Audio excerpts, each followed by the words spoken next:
What's up, everybody? It's your boy G Money back at it again with another video on the G35. So if y'all saw the title to today's video, I just thought I would show you the steps that I took when it came to diagnosing the issue that I was having with my power mirrors.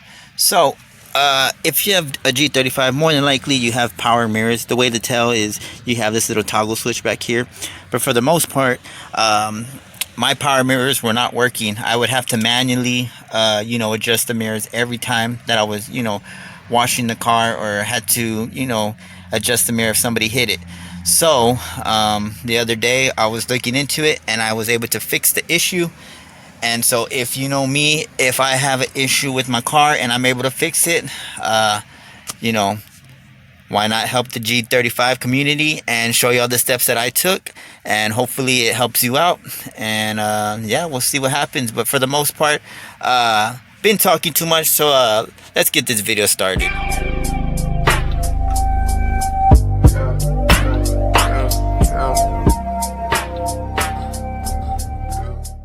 Alright, so like I mentioned, my power mirrors were not working. So the way to test that out is, of course, you're going to check the fuse.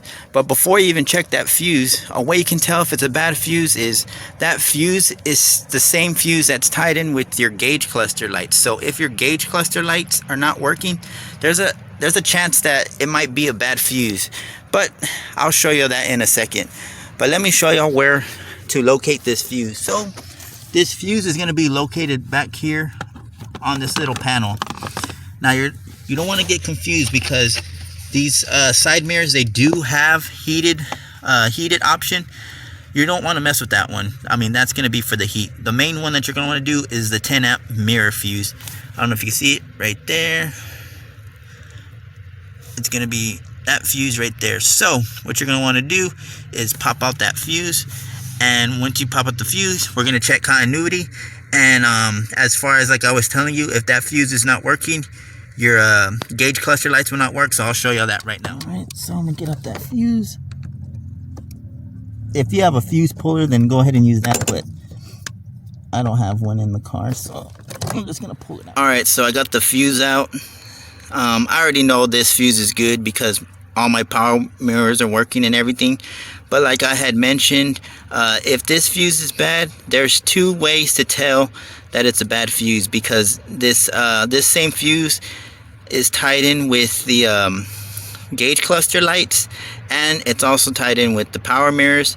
And not only that, but your car will start acting funky and the AC will come on without you even pushing any buttons. So let me show you that. So I have the keys in the ignition. Let me turn the car on.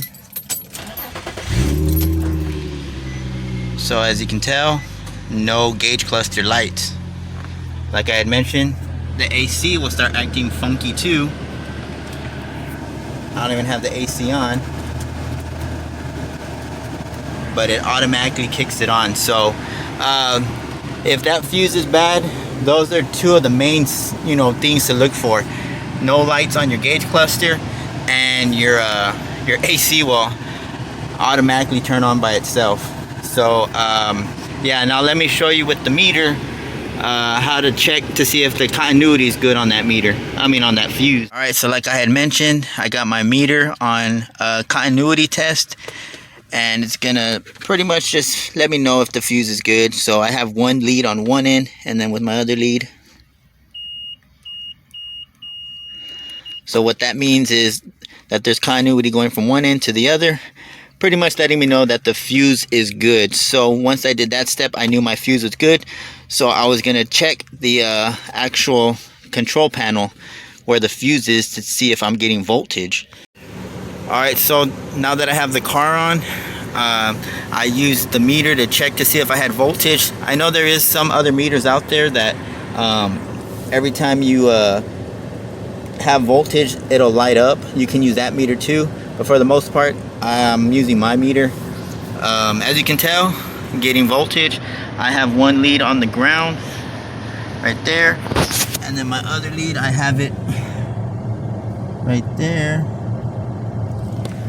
So after I determined that I had power, that went to the next step, which was the actual switch.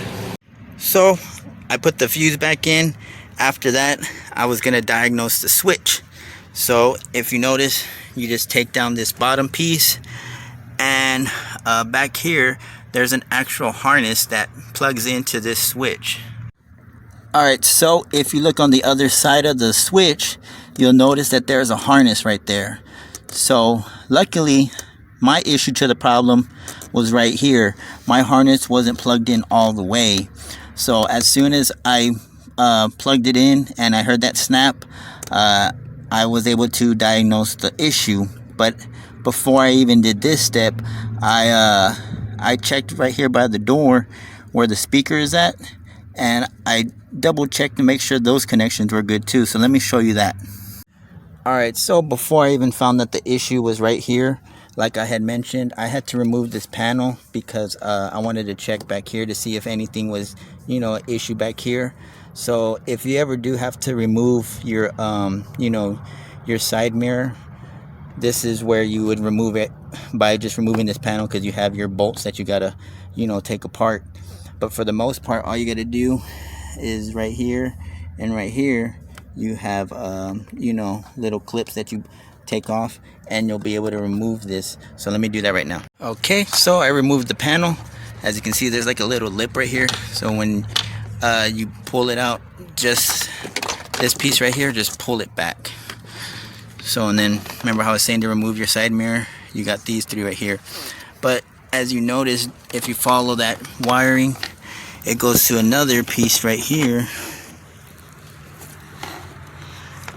and that right there is another little harness. So I ended up making sure that that was good as far as connections. Alright, so I put everything back together, have my keys, gonna turn it on. As you can tell, the lights come back on, my AC working properly, and then I was able to, turn it to the left, and as you can tell, everything's working good. The right. So that's how I was able to diagnose the issue with my my power side mirrors. So like always, that pretty much concludes the end of this video, guys. That's some of the steps that I took as far as diagnosing the issue. Luckily, I was able to just find out it was a bad connection where the switch was at. There is other steps to take if it is a bad connection.